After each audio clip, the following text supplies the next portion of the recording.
দাউদ শরীফের সংকলক যিনি, তিনি কেমন ডানপন্থী ছিলেন। একদিন নদীর পাড়ে দাঁড়ায় রয়েছেন, নদীর মাঝখানে নৌকার ভেতর থেকে একজন একটা হাসি দিয়া বলছে আলহামদুলিল্লাহ। হাসি দিয়া আলহামদুলিল্লাহ বলতে হয় না? হাঁচি দিয়েছে এবং হাঁচি দেওয়ার পরে বলেছে আলহামদুলিল্লাহ। এই আলহামদুলিল্লাহর আওয়াজ উজানে দাঁড়িয়ে আছেন ইমাম আবু দাউদ, উনার কানে চলে আসছে। উনি যদি উল্টা দিক থেকে ইয়ারহামুকাল্লাহ বলে, আলহামদুলিল্লাহ বলে, হাঁচির শুকর আদায়কারীর কান পর্যন্ত যাবে না। বাতাস প্রবাহিত হইতেছে আর সে নদীর মাঝখানে ঢেউয়ের আওয়াজ, নৌকার আওয়াজে পারের ইয়ারহামুকাল্লাহ শব্দ নদীর মাঝখান পর্যন্ত পৌঁছাবে না। ইমাম আবু দাউদ এমন ছিলেন যে আমার চোখের সামনে নবীর একটা সুন্নত পড়ে যাবে, আমি এটা হতে দিব না। সাথে সাথে তিনি নৌকা ভাড়া করেছেন 2 টাকা দিয়া। নৌকা ভাড়া করে নদীর মাঝখানে গেছি। যিনি হাসি দিয়ে আলহামদুলিল্লাহ বলছে তার কাছে যায় বলে, ভাই ইয়ারহামুকাল্লাহ, আপনি যে হাসি দিছিলেন আলহামদুলিল্লাহটা আমি শুনছিলাম, সুন্নতের আমল করার লেগে নৌকা ভাড়া করে আসছিলাম। তার আমল যেদিন করছেন, রাতের বেলায় স্বপ্নে দেখে মদিনার মরুদুলা মুহাম্মাদুর রাসূলুল্লাহ সাল্লাল্লাহু আলাইহি ওয়াসাল্লাম স্বপ্নযোগে ডাকতেছে, আর রাসূল বলতেছে আজকের সুন্নতটার আমল দিয়ে তুই বুঝাই দিছিস তুই আমার সুন্নত তুই কত ভালোবাসিস। 2 টাকা দিয়া নাও ভাড়া করস নাই, 2 টাকা দিয়া আল্লাহর জান্নাত কিনে ফেলেছিস।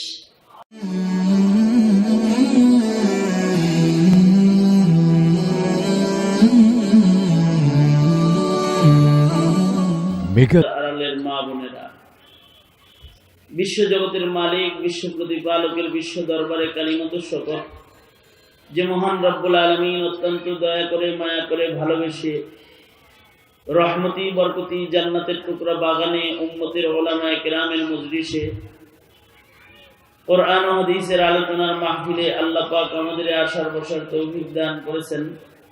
এই জন্য মালিকের দরবারে শুকরগুজার হই, শুকরিয়া আদায় করি, কালিমাত শকর করি, জবান ছেড়ে ভক্তি ভরে সমস্বরে আওয়াজ করে মুহাব্বতের সাথে সম্মিলিত কণ্ঠে সম্মিলিত আওয়াজে একযোগে একসাথে সকলে মিলে বলুন আলহামদুলিল্লাহ। এত সময় পর্যন্ত গুরুত্বপূর্ণ নসিহত আলোচনা। এই জাহাঙ্গীর ভাই এদিকে আসেন না, এদিকে এসে বসেন। এত সময় পর্যন্ত গুরুত্বপূর্ণ নসিহত উলামা হযরতদের জবানে আপনারা শুনেছেন। গতকালকেও গুরুত্বপূর্ণ আলোচনা হয়েছে। আমি আপনাদের সামনে বসে কালামে হাকিমের আয়াত এবং নবী পাকের হাদিস বরকতের নিয়তে আপনাদের সামনে পেশ করেছি। এগুলোকে সামনে করে কিছু কথা মুরব্বীদের জবান থেকে নকল করে আপনাদের সামনে বলবার ইরাদা রাখি। আল্লাহ পাক কিছু উপকারী কথা আলোচনা করবার তৌফিক দান করেন, আমিন। ইন্তজামে যারা রয়েছেন তাদেরকে অনুরোধ জানাবো, ডান পাশের এই ফাঁকা জায়গাটায় বাচ্চারা খেলাধুলা করতেছে এবং আওয়াজ করতেছে। মেহেরবানি করে আপনারা ওখান থেকে বাচ্চাদেরকে, ছেলেদেরকে একটু বের করে দিন এবং মাহফিলের পূর্ণ আদবলা একটা পরিবেশ আপনারা রক্ষা করুন, যাতে করে আমাদের আজকের বৈঠক, আমাদের মাহফিল, আমাদের হাজিরি, আমাদের উপস্থিতিটা যেন আমাদের নাজাতের জন্য উসিলা হয়। বহুত স্বপ্নের এই মাহফিল। আমাদের হাজির সাহেব, ওনার স্বপ্ন হলো প্রতি বছর এই মাহফিলটা সুন্দর করে উনি দেখতে চায় এবং এর থেকে উনি কিছু রেজাল্ট পেতে চায়, এর থেকে এর একটা ফলাফল এটাও উনি দেখতে চায়। খুব ইখলাস ও মুহাব্বতের সাথে হাউজিং এর পক্ষ থেকে এই সম্মেলনটি করা হয়। এটা আমাদের জন্য নিয়ামত। আর আরো নিয়ামত হলো এটা যে হাজী সাহেব সহকারে হাজী সাহেবের সন্তানরা, বিশেষভাবে আমাদের জাহাঙ্গীর ভাই, উনি হাজী সাহেবের বড় ছেলে, তো উনি সবসময় চান যে হক্কানি বুজুর্গ উলামায়ে কেরামরা এই মজলিসে আগমন করুক। কোন ধরনের এমন কেউ এই মজলিসে মেহমান হয়ে না যাক যাদের দ্বারা উম্মত ক্ষতিগ্রস্ত হতে পারে।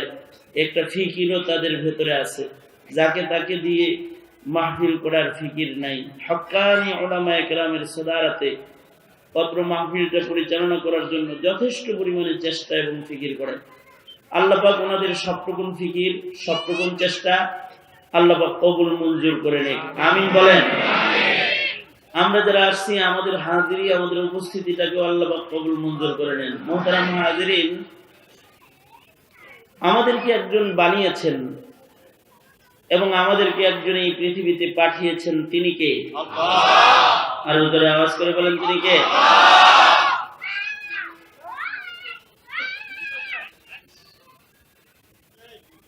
একজন আমাদেরকে এই পৃথিবীতে পাঠিয়েছেন, একজন আমাদেরকে হাজারো লাখো নিয়ামত দিয়ে পৃথিবীতে লালন পালন করতেছেন, তিনি আবার সময় মতো আমাদেরকে এই পৃথিবী থেকে ডাক দিয়ে নিয়ে যাবেন। তিনি হলেন আল্লাহ। তিনি যখন আমাদেরকে ডাক দিবেন,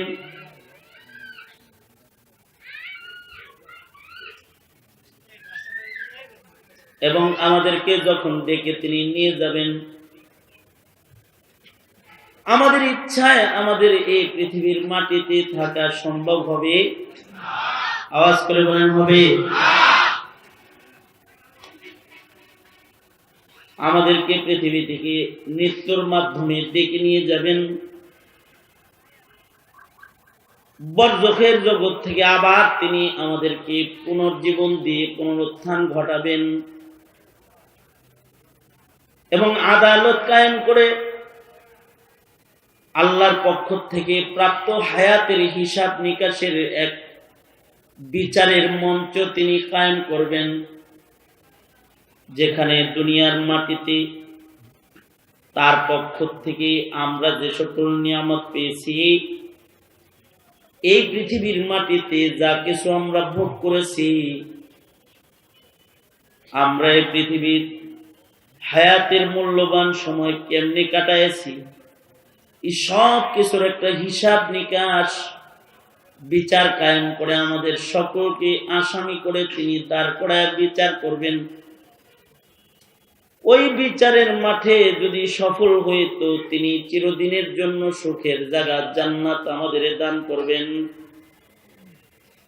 আর যদি ওই বিচারের দিনে থেকে যায় তাহলে কিন্তু জান্নাত নয়, ভয়ঙ্কর যে আরেকটি বাসস্থান তিনি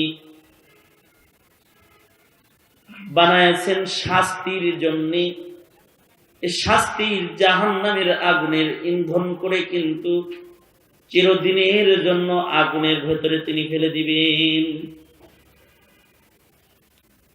এই যে একটা কাণ্ড ঘটবে, কিয়ামত সংগঠিত হবে, আমাদের মৃত্যু ঘটবে, কবরে যাচ্ছি, মাটির সাথে মিশে যাইতেছি, আবার পুনরুত্থান আমাদের হবে, পুনর্জীবন হবে এবং আমাদের সকলকে আদালতে কিবরিয়াতে দাঁড়াতে হবে।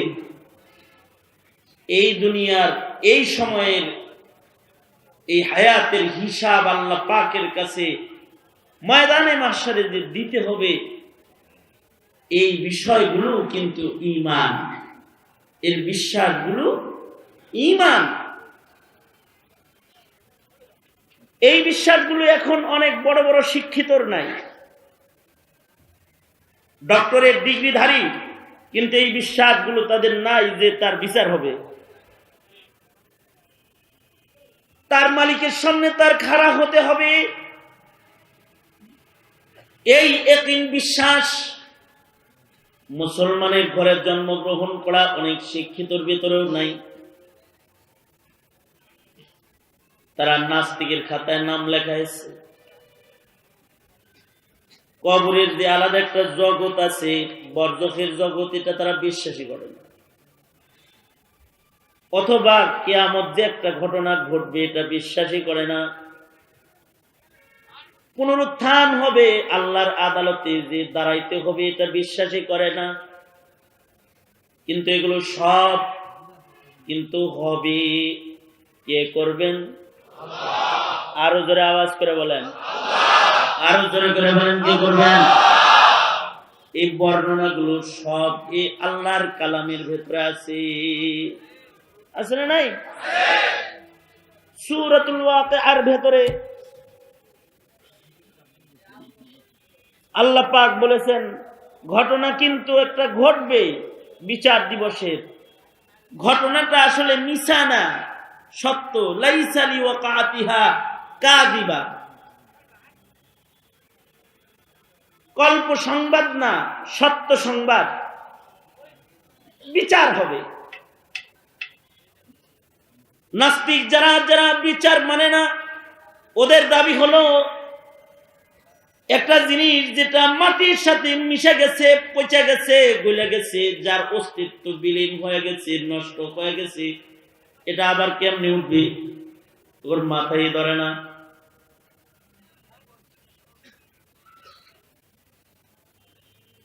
আমাদেরকে যে উঠাইবেন তিনি উঠাইবেন যিনি আমাদেরকে বানাইছেন। প্রথম বানানো কঠিন, দ্বিতীয় বানানো সহজ। প্রথমবার যিনি এক ফোঁটা পানির থেকে আমাদেরকে বানাইছেন, এক ফোঁটা নাপাক পানির থেকে আমাদের সৃষ্টি করেছেন কে? মুমিনের আওয়াজে, মুসলমানের আওয়াজে জবান খুলে বলুন, এক ফোঁটা নাপাক পানির থেকে 3.5 হাত বডির এত সুন্দর মানুষটা বানাইছেন কে? এই পানির ভেতর থেকে অস্তিত্ব দান করেছেন, 3.5 হাত বডির মানুষ বানাইছেন।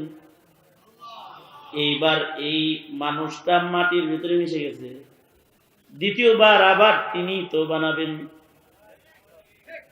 প্রথম বানানোটাই তো কঠিন, দ্বিতীয় বানানোটা তো সোজা। এ কারণে দ্বিতীয়বার আরো ভালো করে বানাবেন।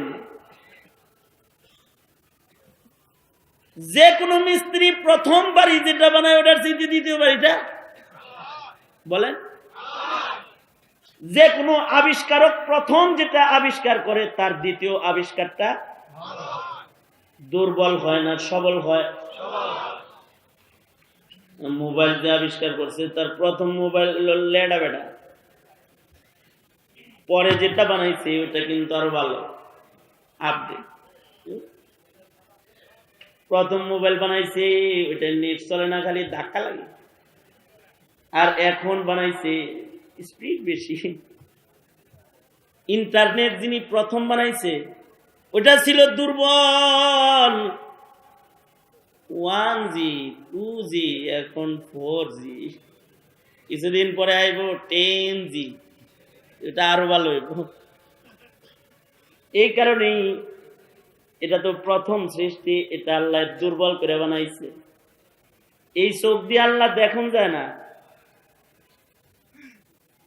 এই চোখ দিয়ে আল্লাহর সৃষ্টি দেখা যায়, কিন্তু এই দুর্বল চোখ দিয়ে আল্লাহ স্রষ্টা দেখা যায় না। কিন্তু দ্বিতীয়বার যে বানাইবেন এটা ভালো বানাইবেন, আর এই চোখ দিয়ে স্রষ্টা দেখা যাবে।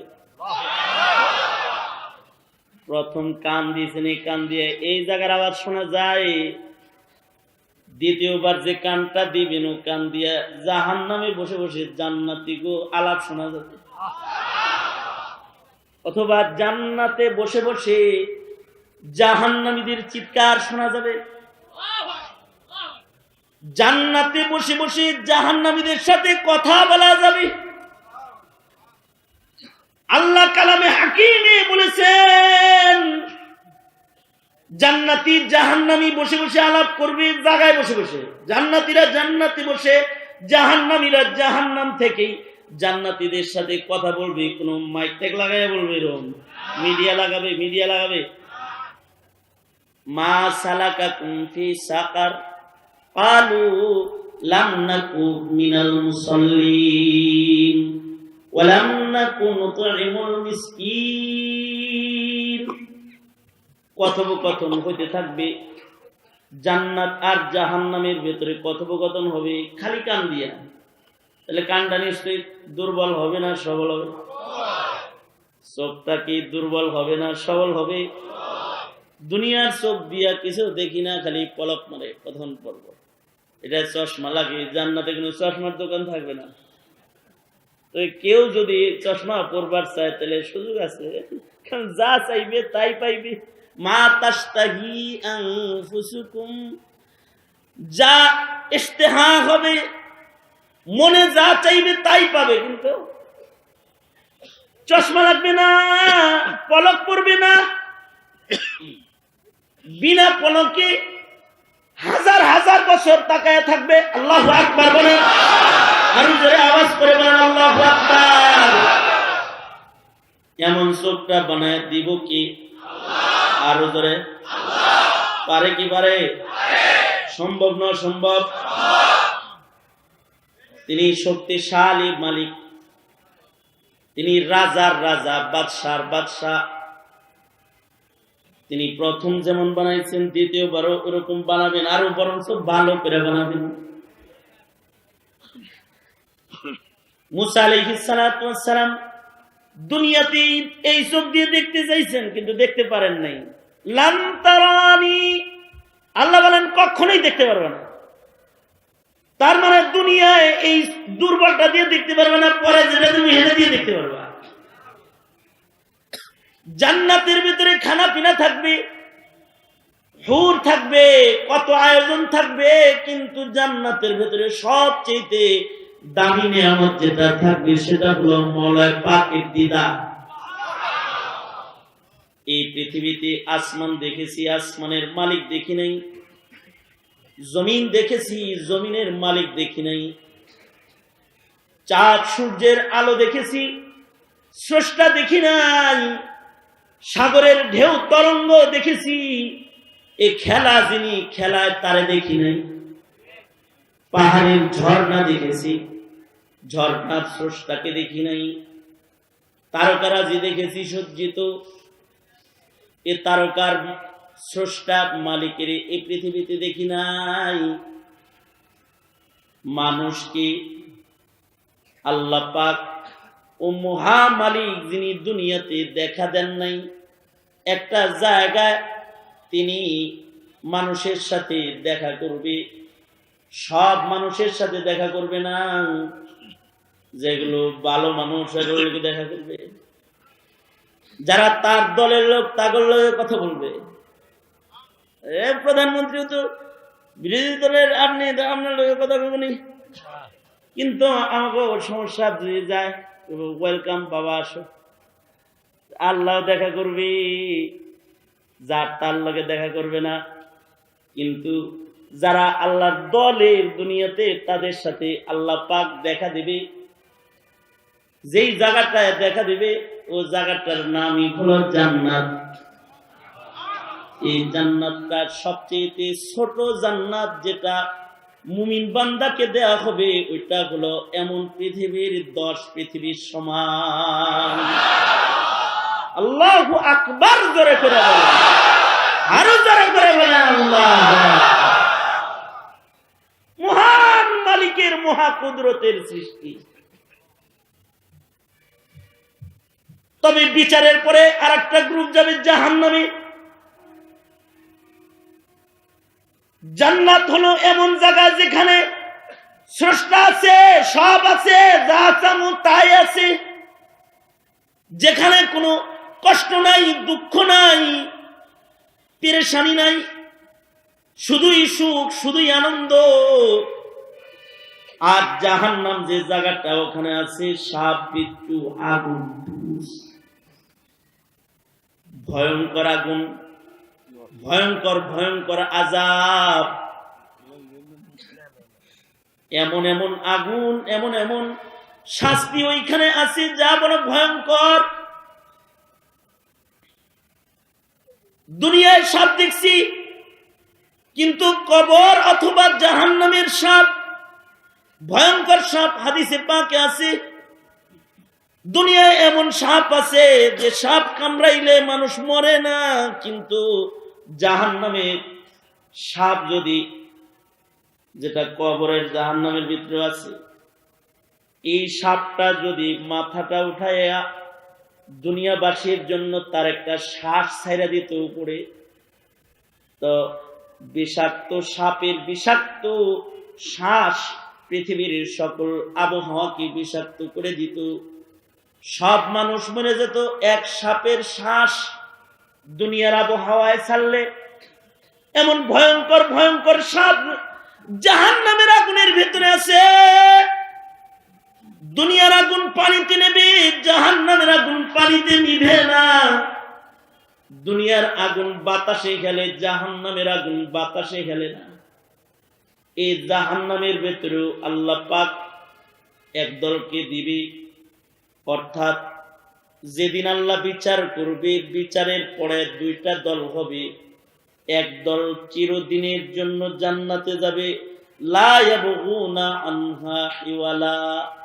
আর এক দল চিরদিনের জন্য জাহান্নামে যাবে, খালিদিনা ফিহা আবাদা। একদল চিরস্থায়ী জাহান্নামী হয়ে জাহান্নামে ঢুকবে, আর একদল চিরস্থায়ী জান্নাতি হয়ে জান্নাতে ঢুকবে। বিচারের পরে এই দুই জায়গা, জাহান্নামে গেলে আযাব আর জান্নাতে গেলে মাওলানা পাকের দিদার।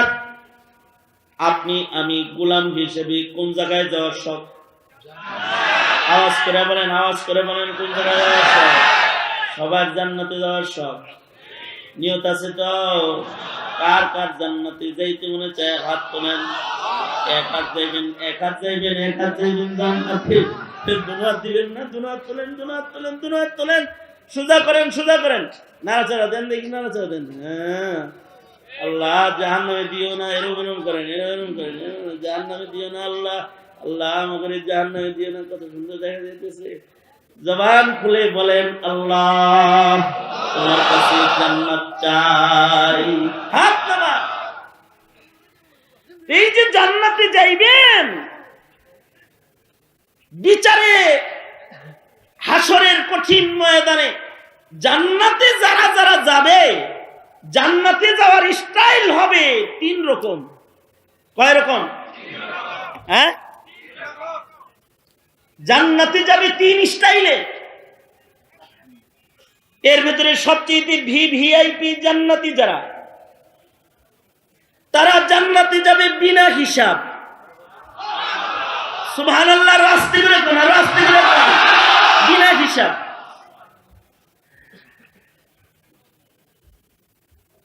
বাংলাদেশের এয়ারপোর্টের ইমিগ্রেশনের ভেতরে এমন একটা গেট আছে ভিভিআইপি, ওইটা দিয়ে ভিআইপি পার্সন যারা তারা যায়। এই ভিআইপি গেটের উপযুক্ত যে তার কোনো চেক ফেক নাই, তার লাকিজের উপরেও সিল মারা থাকবে ভিভিআইপি সিল। তার লাকিজ ধরা হবে না, তার লাকিজে হাত লাগবে না, তার লাকিজের চেন খুলবে না। আছে না নাই? কথা বলেন না কে? আরো জোরে আওয়াজ করে বলেন, জোরে বলেন, জোরে বলেন। আছে না নাই? আছে না নাই? আছে না? এটার চেন খুলবে না, এটার তালা খুলে বলবে না কি আছে, পুলিশের টিপবে না। পুলিশ ওইটারও কইব আসসালামু আলাইকুম স্যার, ওইটারও সালাম দিব পুলিশে। আর ওটা ভিআইপি লাকিজ। ময়দানে মাহশরে একটা দল জান্নাতের বাড়িতে ঢুকবে, নো চেক। তাদের কোনো চেক নাই, তাদের গলার ঝুলন্ত আমলনামা নামক সিন্দুক পড়ারও কোনো দরকার নাই। আল্লাহু আকবার। কোনো পড়ার দরকার নাই। তারা সিধা জান্নাত, সোজা জান্নাতের পথে, জান্নাতের দিকে তারা অগ্রসর হবে। এইরকম জান্নাতের সংখ্যা মোটামুটি কয়জন হইতে পারে? আল্লাহর রাসূল হাদিসে পাকে বলেন, যারা এরকম নো চেক, কোনো চেক টেক নাই, আমল নামা ধরা ছোঁয়া বাইরে, বিনা হিসাব যারা জান্নাতে যাবে, এদের সংখ্যা হবে হাদিসে পাকে আল্লাহর নবী বলেন ৭০,০০০। কত? বিনা হিসাব।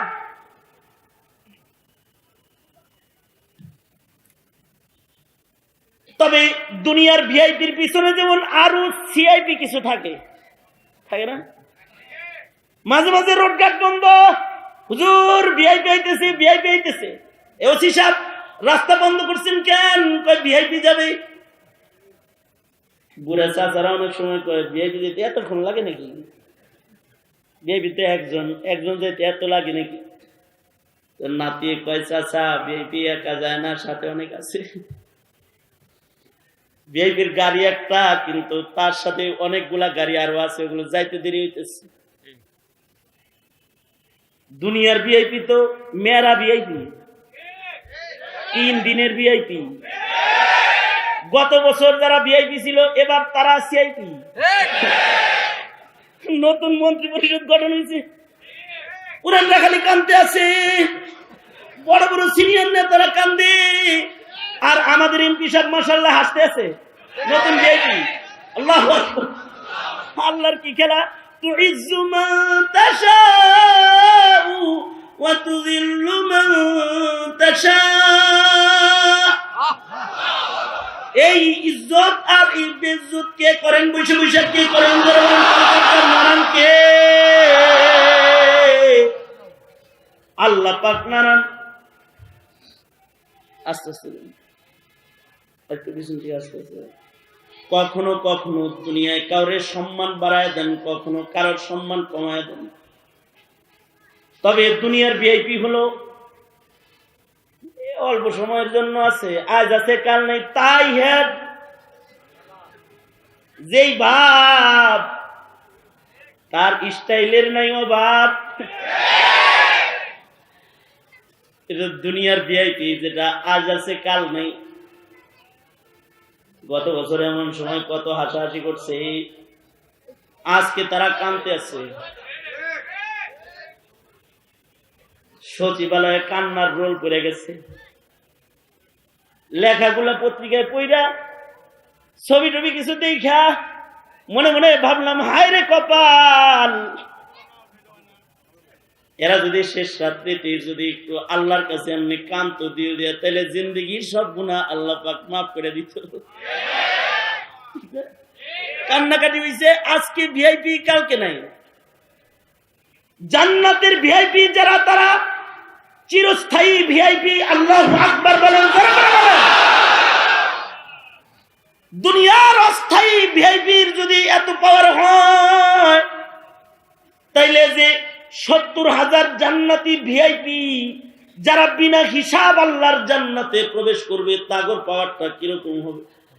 আল্লাহর রাসূল বলেন, এই 70,000 ভিআইপি যারা বিনা, সুবহানাল্লাহ বলে রেডিও বলেন, আগেই বলেন, খান খবরটা দিয়ে লই, আগেই বলেন না, দেওয়ার সাথে সাথে ডেলিভারিটা যেমন হইব এরকম সুন্দর করে আপনারা, ঠিক আছে?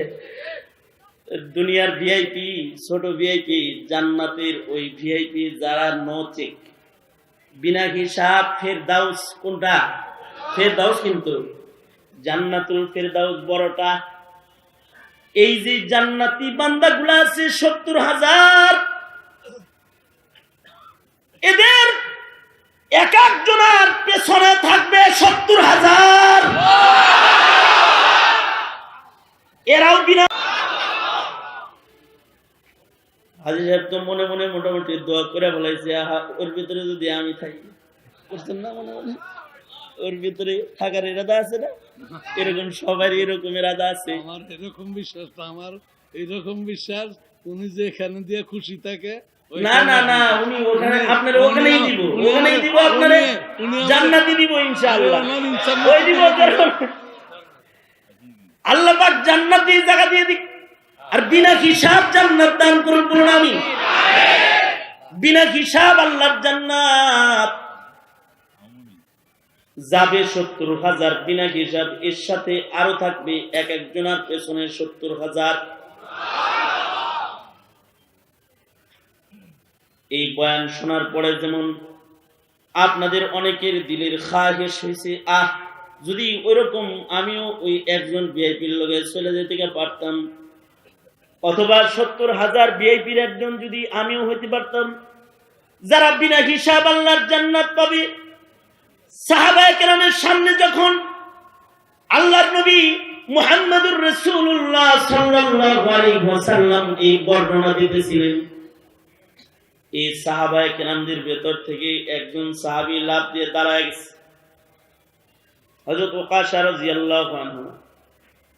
তিনি দাঁড়ায় বলতেছেন, ওগো আল্লাহর নবী, আপনি আমার জন্য দোয়া করেন, আল্লাহ যেন ওই 70,000-এর ভেতরে একজন আমাকেও বানায় দেয়।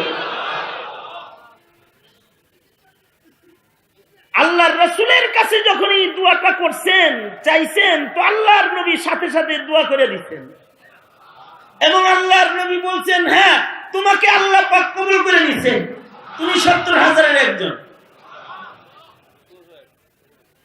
70,000-এর একজন হওয়ার জন্য দোয়া করছেন, আর 70,000-এর একজন আল্লাহ পাক নবীর দোয়ার বরকতে কবুল করে নিছেন। কেন কবুল করবেন না? আপনার আমার নবীর জবান তো এমন জবান, যে জবান দিয়ে কোনো কিছু যদি হ্যাঁ কয় তাহলে ওটা শরীয়ত হয়ে যায়, আর যদি না কয় তাহলে ওটা হারাম হয়ে যায়।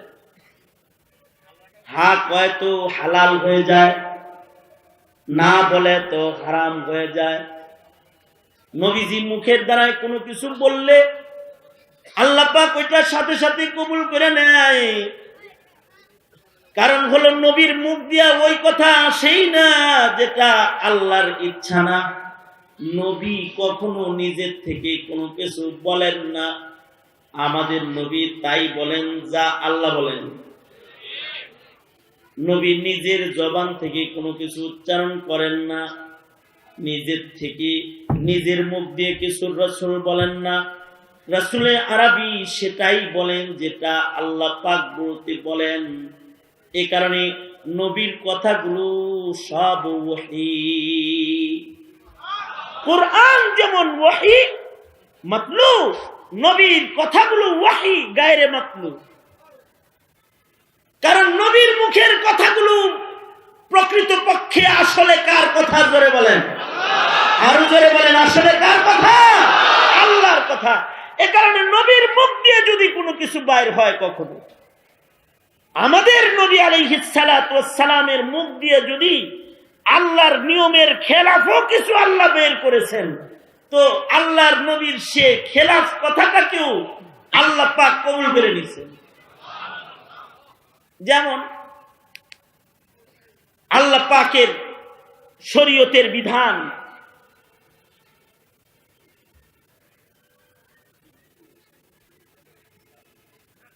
বাচ্চারা যদি ছোট্টবেলায় যদি কোনো মহিলার দুধ পান করে, তাইলে এই বাচ্চার যার বুকের দুধ খাইলো তার ভেতরে মা সন্তানের নিসবত হয়। দুধ ছেলে, দুধ মা। যেমন আমাদের নবী হালিমাতুস সাদিয়ার দুধ পান করেছেন। দুধ পানকারিনী মা ও মা, কয় ফোঁটা দুধ খাইতে হবে? ফকিহরা বলে 1-2 ফোঁটা খাইলেও হয়ে যাবে।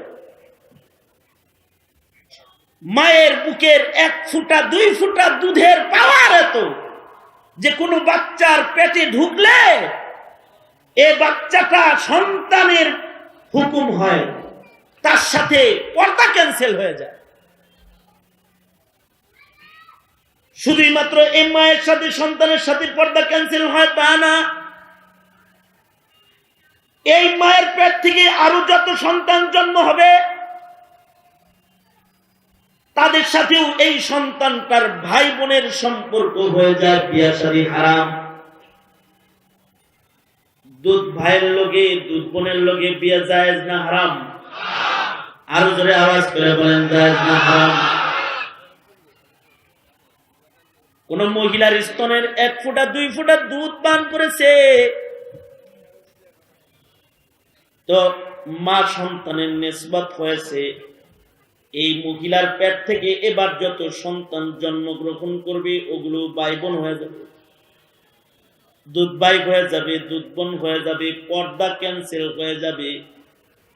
শুধুই মাত্র এতটুকুন ব্যবধান, গর্ভে ধারিণী মায়ের মিরাজ তার সন্তানের ভেতরে বন্টন হয়, কিন্তু দুধ সন্তানের তোরা বেশি নড়াচড়া করিস করে, আমি এই এলাকায় বসবাস করি, এই জন্য আমার কিন্তু খুব আদবের সাথে কথা বলা লাগে।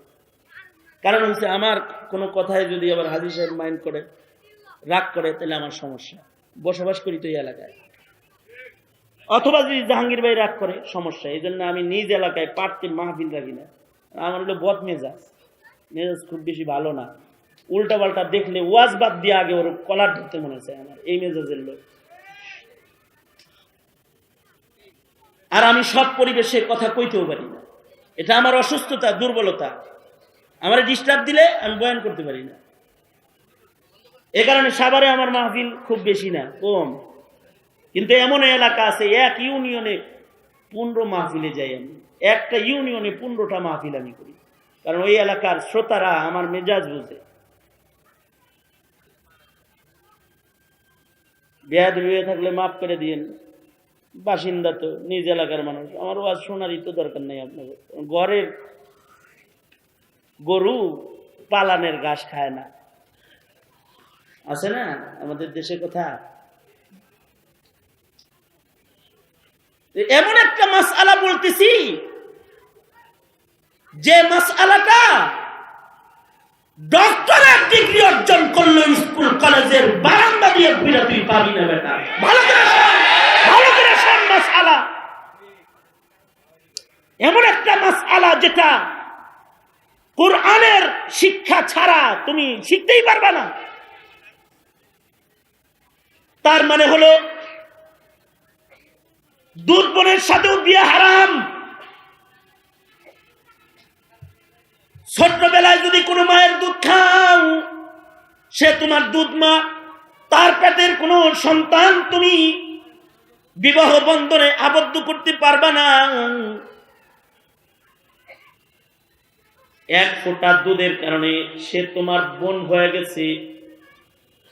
এক ফোঁটা দুধ ওই মায়ের খাইছো, যে মায়ের পেট থেকে ছেলেটা জন্মাইছে, এ তোমার ভাই হয়ে গেছে।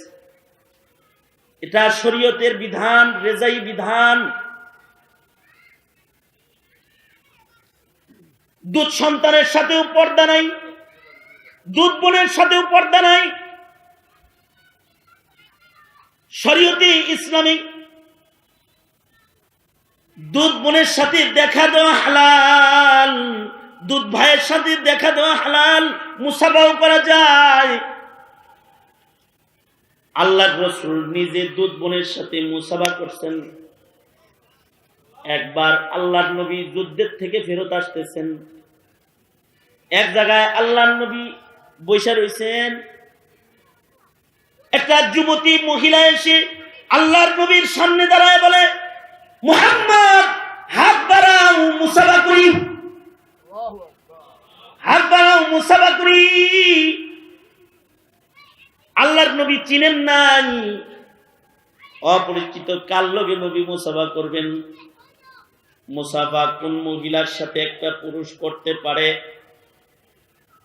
যেই মহিলাটাকে এই পুরুষের বিয়া করা হারাম, তার লগে মুসাফা করা জায়েজ। যে মহিলাটাকে বিবাহ করা হারাম, যার সাথে পর্দা নাই, তার লগে মুসাফা চলে। কোন মহিলা আইছে, কার লগে মুসাফা করবেন নবী? নবীজি তাকায় রয়েছেন, নবীজি হাত বাড়াইতেছেন না। মহিলাটা নবীজিকে বলতেছে, হাত বাড়াও না কেন, দেরি করো কেন, তাহলে কিন্তু গলায় গলা লাগাবো, হুয়ানাকা করবো। কিন্তু হাত বাড়াও, ধমকি দিয়েছে নবীজিকে।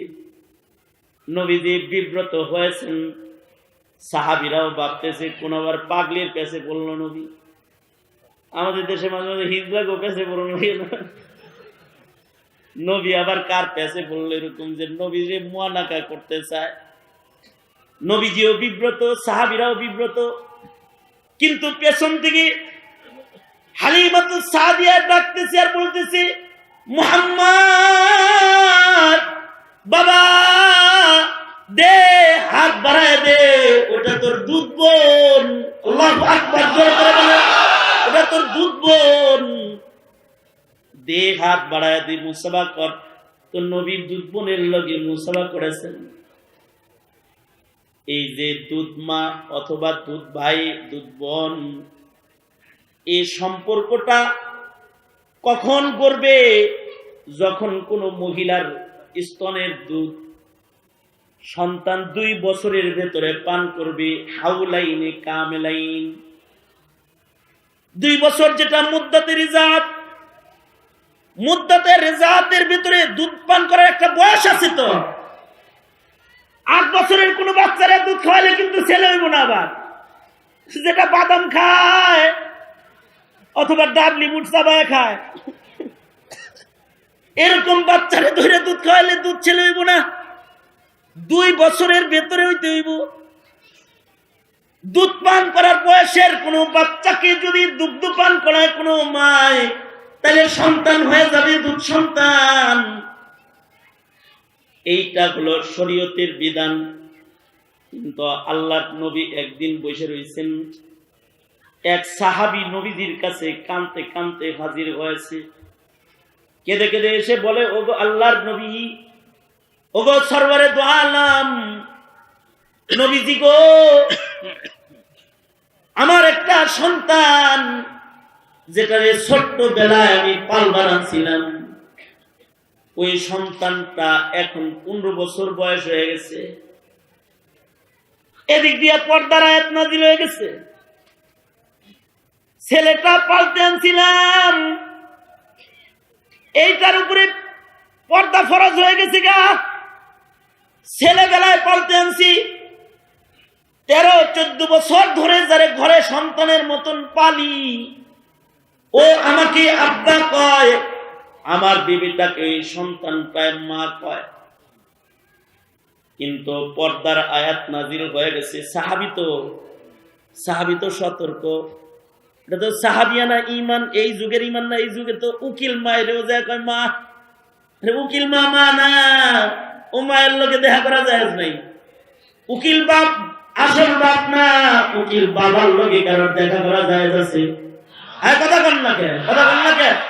পাশের গ্রাম থেকে একজন উকিল বাপ দিছে, তাই বাপ হয়ে গেছে? দেখা করতে পারবো? দেখা করতে পারবে না। দেখা করা হারাম। পালক সন্তানের লগেও দেখা করা হারাম যদি সন্তান বালেগ হয়ে যায়। সাহাবী বলে, ওগো আল্লাহর নবী, এখন যে এই বাচ্চাটাকে আমি আমার ঘর থেকে বের করে দিব, আমার দিল মানে না। আমার বিবিও নিজের সন্তানের মতো এ ছেলেটাকে লালন পালন করেছে। আমার বিবিও এখন আর এই ছেলেটাকে ঘর থেকে বের করে দিতে পারবে না, আর এই ছেলেটাও যে আমাদের ছাড়া থাকতে পারবে না। কিন্তু শরীয়তের পর্দার বিধান নাযিল হয়ে গেছে, কি করা যায়? আল্লাহর নবী বলেন, ব্যবস্থা করতেছি, তুমি একটা কাম করো। একটু আগে মাসআলা বলেছি, 2 বছরের ভিতরে দুধ খাইলে সন্তান হয়, কিন্তু নবী একজনের জন্য আলাদা করতেছেন। নবী বলে, সবার জন্য বিধান একরকম, কিন্তু তুই তোর সন্তানটাকে তোর বিবির স্তন থেকে কিছু দুধ বের করে একটা পেয়ালায় করে নিয়ে খাওয়ায় দে, আল্লাহরে বলে দিব ছেলে হিসেবে যেন নিয়ে নেয়। আল্লাহু আকবার করে চিল্লায় বলেন আল্লাহু আকবার। সবার জন্য একরকম, কিন্তু একজন আবার 15 বছরে খাওয়াইছেন কে? আরে মুহাম্মাদুর রাসূলুল্লাহ সাল্লাল্লাহু আলাইহি ওয়াসাল্লাম খাওয়াইছেন। নবীর কথার কারণে আল্লাহর স্বাভাবিক নিয়ম 2 বছরের ভিতরে, কিন্তু নবী 15 বছরের ভিতরে কাউরে খাওয়াইছে, সেটাকেও আল্লাহ পাক কবুল করে নিছে। তাহলে নবীর মুখের কথার কত দাম? সেই নবী সাহাবীকে বলতেছে, ওকাশা তুমি 70,000-এর একজন। তাহলে সাহাবীরা সবাই রিকনফার্ম, ওভার রিকনফার্ম যে এই বিনা হিসাব জান্নাতি হয়ে গেছে গা। এ ওকাশা এবার বিনা হিসাব আল্লাহর জান্নাতে চলে যাবে। তো নবীজি যখন এরকম করে বলছেন, লাভ দিয়া আরেকজন দাঁড়ায় বলে, ওগো আল্লাহর নবী, তাহলে আমার লেগে একটু দোয়াটা করেন, আমার জন্য দোয়া করেন। আল্লাহর রাসূল বলে, এরকম ভিআইপি দোয়া বারে বারে হয় না। সাবাকা বিকা ওকাশা, তোমাদের আগে দোয়াটা লয়েছে, এবার তোমরা ওর পিছে পিছে যাও, কারণ এক একজন ভিআইপির পেছনে 70,000 ভিআইপি বিনা হিসাব আল্লাহর জান্নাতে প্রবেশ করবে। আর বাকিগুলার হিসাব হবে মিজানের পালার কাছে নিয়ে, তাদের আমলনামার নেক আর বদি ডান পালায় বাম পালায় ঢালা হবে। কিন্তু কালেমাওয়ালা যারা মিজানের পালার কাছে কালেমাওয়ালা যারা দাঁড়াবে, এই কালেমাওয়ালা গুলোর যাদের হিসাব হবে, তাদের হিসাব আবার দুই রকম। এক গ্রুপের হিসাব সোজা হবে, আর এক গ্রুপের হিসাব করা হবে। কাদের হিসাব সোজা হবে দেখলেই চেনা যাবে, কাদের হিসাব করা হবে কঠিন হবে দেখলে চেনা যাবে। দুনিয়ার মাটিতে রিমান্ড কার করা হবে চেনা যায় না? হ্যাঁ, বুকের ভিতরে ব্যাস আছে মনে করেন সরকারি দলের, তাহলে রিমান্ডটা একটু হালকা হইতে পারে, অথবা ফাঁসি হওয়ার পরও বিশেষ সময় মাফ হইতে পারে। হয় না? হয় না? দুনিয়ায় যেমন নিজস্ব লোকদেরকে ছাড় দেওয়া হয় হিসাবে, হিসাব যেমন সহজ করা হয়, আল্লাহ পাক নিজের কাছের মুমিন বান্দা যারা তাদেরকে হিসাব আসান করবে, সহজ করবে। কিছু মানুষের হিসাব সহজ হবে, কিছু মানুষের হিসাব করা হবে। যাদের হিসাব সহজ হবে তারাও নিরাপদে আল্লাহর জান্নাতে প্রবেশ করবে। আল্লাহু আকবার করে বলেন। এজন্য দোয়া করতে হয়, আল্লাহুম্মা হাসিবনি হিসাবান ইয়াসীরা। আল্লাহ, হিসাব আমার সহজ করে দিয়েন, আমার হিসাব কিন্তু আপনি কঠিন করেন না আল্লাহ। যার হিসাব কঠিন হবে তাকে জাহান্নামের আগুনে পড়তেই হবে। হাদিসে আল্লাহর রাসূল বলেন, মান নুকিশা ইয়াউমাল কিয়ামাতি উযিবা মান হুসিবা ইয়াউমাল কিয়ামাতি উযিবা। যার হিসাব নিকাশটা একটু বেশি কড়াকড়ি হবে ওর জাহান্নামে যাওয়া ছাড়া উপায় নাই। এজন্য সব সময় রাসূল দোয়া করতে বলছেন, আল্লাহুম্মা হাসিবনি হিসাবান ইয়াসীরা। আল্লাহ, আপনি আমার হিসাবটাকে সোজা করে দিয়েন। সোজা হিসাব মানে হলো লাইনে লাইনে লাইনে লাইনে ধরা হবে না, বলা হবে না 7 তারিখ 10টা বাজার 10 মিনিট আগে কইছিলি, 9 তারিখে কোন জায়গায় ছিলি রে, 1 জানুয়ারি 31 নাইটে কইছিলি, কোন গাছের নিচে ছিলি, বলা হবে। এভাবে বলা হবে না, বলা হবে না অমুক তারিখে অমুক সময় কইছিলি, এভাবে বলা হবে না। বরঞ্চ হিসাবের খাতাটা খালি উল্টানো হবে আর খালি টিক চিহ্ন মারা হবে। আল্লাহু আকবার করে বলেন। সহজ হবে, সহজ হওয়ার মানে হলো এইটা, খাতা খুলবে কিন্তু আস্তে আস্তে টিক চিহ্ন মেরে মেরে বলবে যা সোজা যা যা যা যা যা যা যা। এরকম কিছু মানুষের হিসাব সোজা হবে, আবার কিছু মানুষের হিসাব খুব কড়া হবে। যাদের লাইনে লাইনে এমনি এমনি করে কলম মারা হবে, এমনি এমনি করে কলম মারা হবে, তাদের হিসাব কঠিন হয়ে যাবে। বুখারী শরীফের হাদিস, আল্লাহর নবী বলেন, মান হুসিবা ইয়াউমাল কিয়ামাতি উযিবা। যার এরকম হিসাব আল্লাহ নিবে, লাইনে লাইনে লাইনে লাইনে হিসাব নিবে, তাকে জাহান্নামের আগুনের ভিতরে পড়তেই হবে। কিন্তু আল্লাহ যারে সোজা করে দিবে সে সহজে আল্লাহর জান্নাতে চলে যাবে। সহজ কাদের হবে, কঠিন কাদের হবে, হাসরের ময়দানে দেখেও বোঝা যাবে। এদের সহজ হবে, এদের কঠিন হবে। যাদের হিসাব সহজ হবে তারা আমল নামা নিয়ে যখন আল্লাহর আদায় গলার আমল নামাটা টান দিয়ে ফেরেশতারা নিয়ে কারোর ডান হাতে দিবে,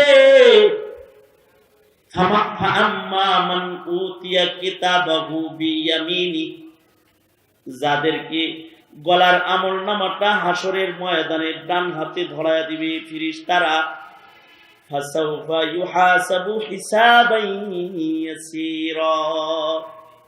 ময়দানে মাহশরে ডান হাতে আমলনামা ওয়ালা বান্দাগুলার হিসাব সোজা হবে, কোন রকম পাতা উল্টাবে আর জান্নাতের দিকে আগায়া দিবে।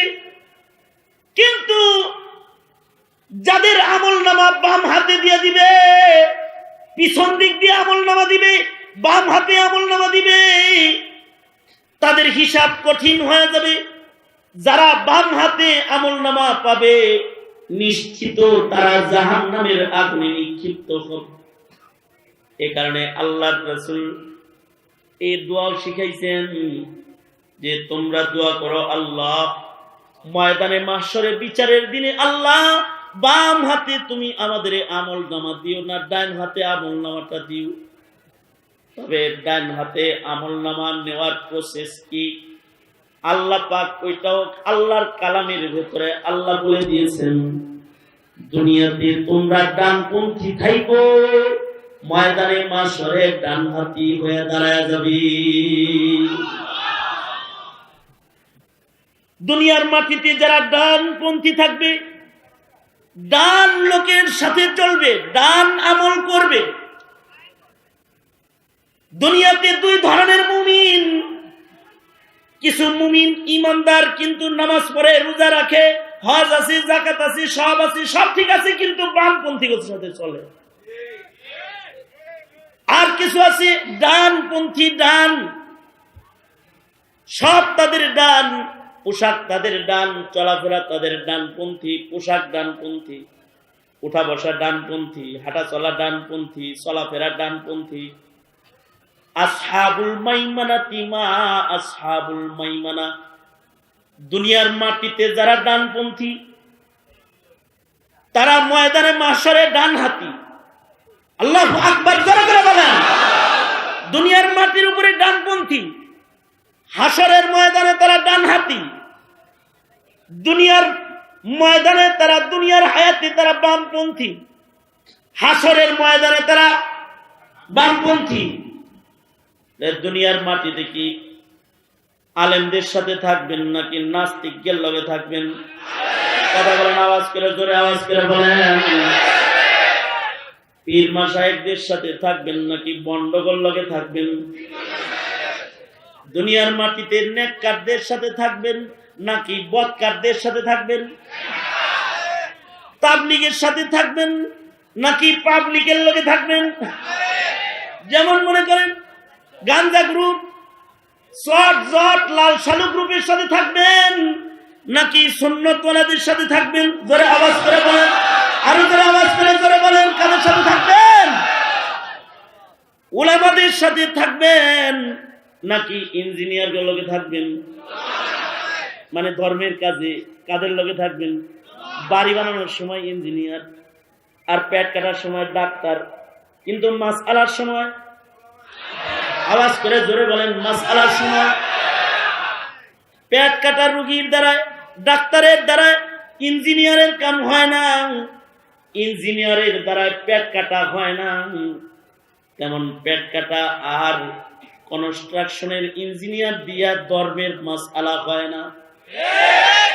পেট কাটারে যদি বিল্ডিং বানাইতে কয় তাহলে পেঁচ লাগাবে রডে, আর রড ওলারে যদি কাটতে বলা হয় তাহলে সিলাই করবার যায় মাইরা ফেলাবে, মাইরা ফেলাবে। কথা বলেন ঠিক না? ঠিক করে বলেন। মাসাইলের বেলায়, দ্বীনের বেলায় ডান লোকদের সাথে চলতে হবে, ডানপন্থী উলামা হযরতদের কাছ থেকে মাসাইল শিখতে হবে। তা যদি না শিখেন তাহলে বেজালে পড়ে যাবেন।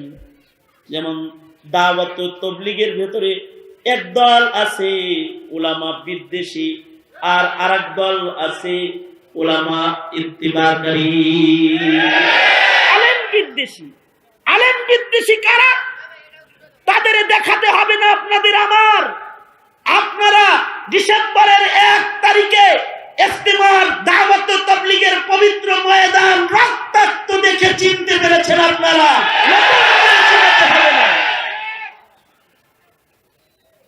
তারা হলো বামপন্থী তাবলীগ, যাদের তাবলীগের সাথে দারুল উলুম নাই, দেওবন্দের উলামারা নাই, বাংলাদেশের উলামারা নাই, পাকিস্তানের উলামারা নাই, আরব বিশ্বের উলামারা নাই। কথা বলেন আওয়াজ করে, কথা বলেন আওয়াজ করে। নাই বামপন্থী।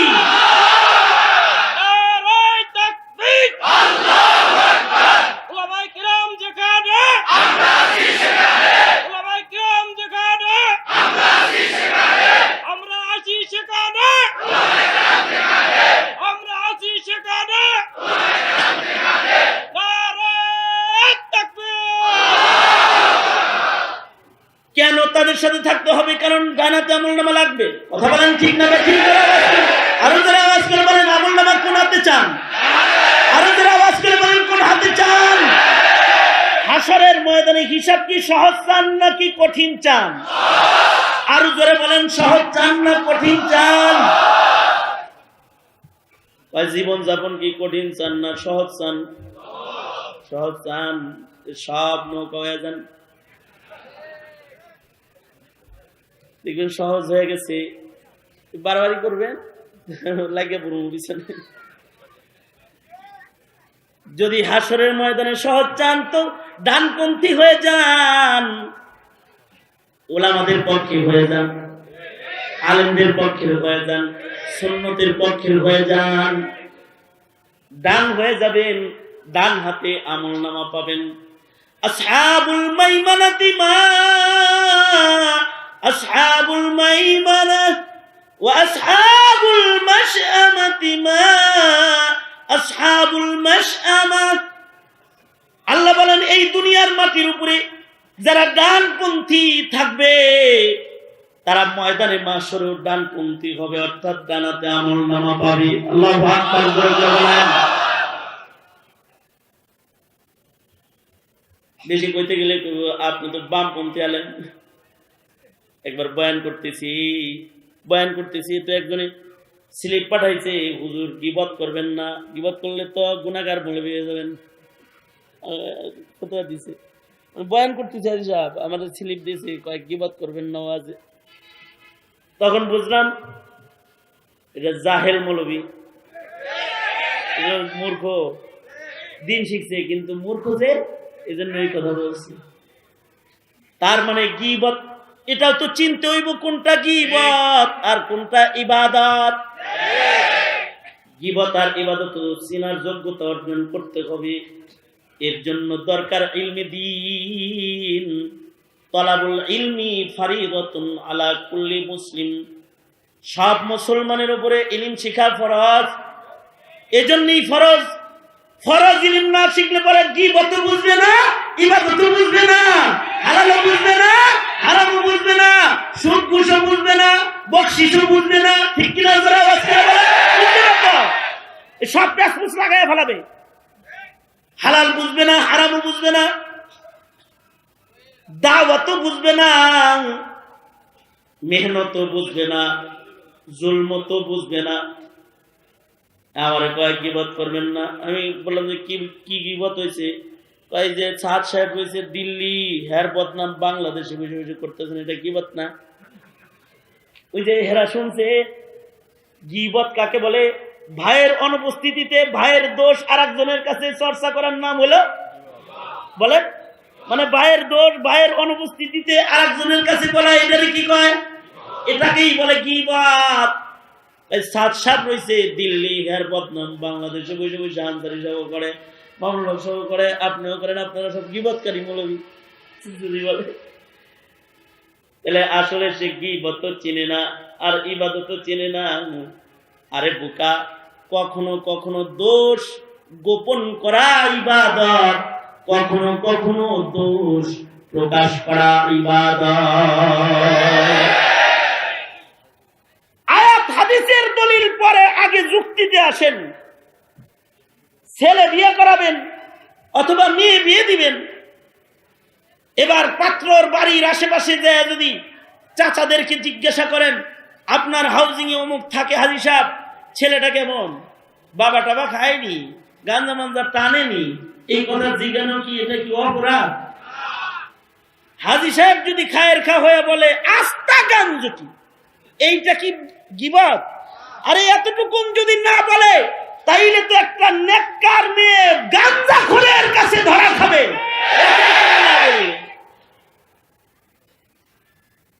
এজন্য ছেলে বিয়ে করার সময় পাত্রপক্ষের লোক পাত্রীর বাড়ির এলাকায় যায়, বলে কি ব্যাপার, মেয়েটা কেমন? মেয়েটার তো 4 জনের লোক প্রেম আছে, একজনে বলে দিচ্ছে। এই যদি বলে দিয়ে থাকে তাহলে কি গীবত করছে? কথা বলেন জোরে আওয়াজ করে, গীবত করছে, গীবত করছে। এইটা গীবত না। গীবত হলো ভাইকে কষ্ট দেওয়ার নিয়তে তার ব্যক্তিগত দোষ আরেকজনের কাছে ফাঁস করে দেওয়া, যা শুনলে সে কষ্ট পাবে, ওটা হলো গীবত। কিন্তু কখনো কখনো দোষ মানুষের কাছে বলে দেওয়া ইবাদত। এ কারণে আমরা দেওয়ানবাগির দোষগুলা বলি বসে বসে। কথা বলেন না কেন? কথা বলেন। এর আগে এখানে দেওয়ানবাগের মাহফিল হতে চেয়েছিল, আমরা মানা করছি। আর 1 বছর হুজুর এখানে আছে, ওলামারা আছে, আমরা সবাই যা বলছি দেওয়ানবাগির কি কি ত্রুটি, এগুলো যে বলছি, এটা কি গীবত? এটা গীবত? এটা গীবত? রেজভী সাহেবের ব্যাপারে অলিপুরি সাহেব বই লিখছে।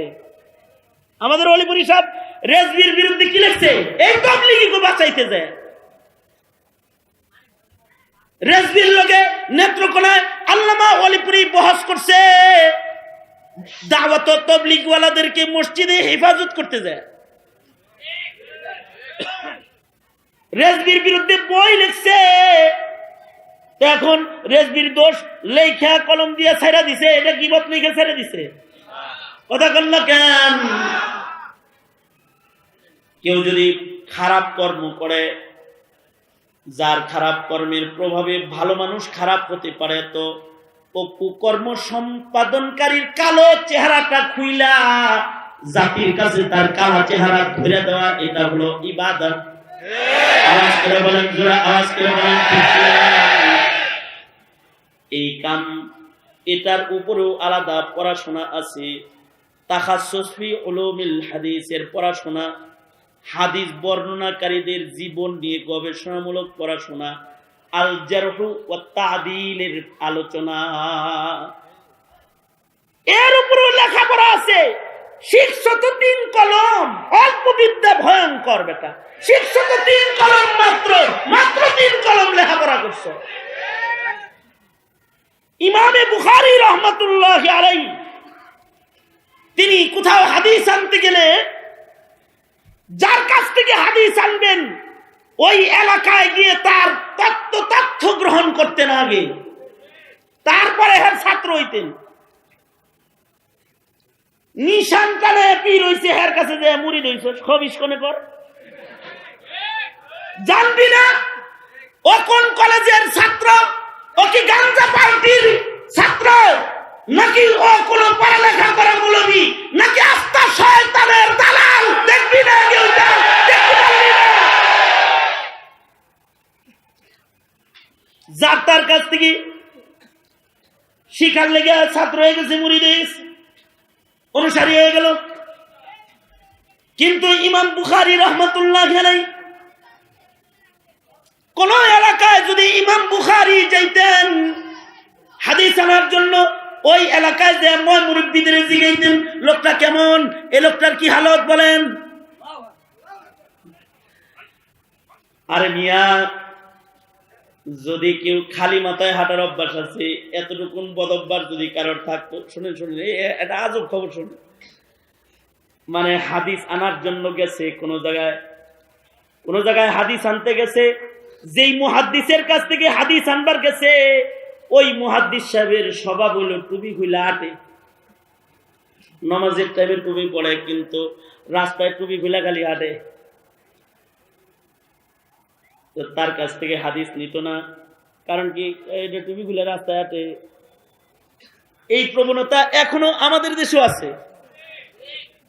ইমাম সাহেবের চাকরি গেছে গা, গেঞ্জি গাইতে বাজারে গেছে দেখে, মাশাআল্লাহ ওই মসজিদে এমন মুসল্লি আছে যে বেহায়া ইমামের পিছনে নামাজ পড়বে না। হ্যাঁ, আমরা নামাজ পড়ি, আর এই হুজুর গেঞ্জি গায়ে দিয়ে রাস্তা দিয়ে ঘুরে, এর পিছনে নামাজ পড়া যাবে না।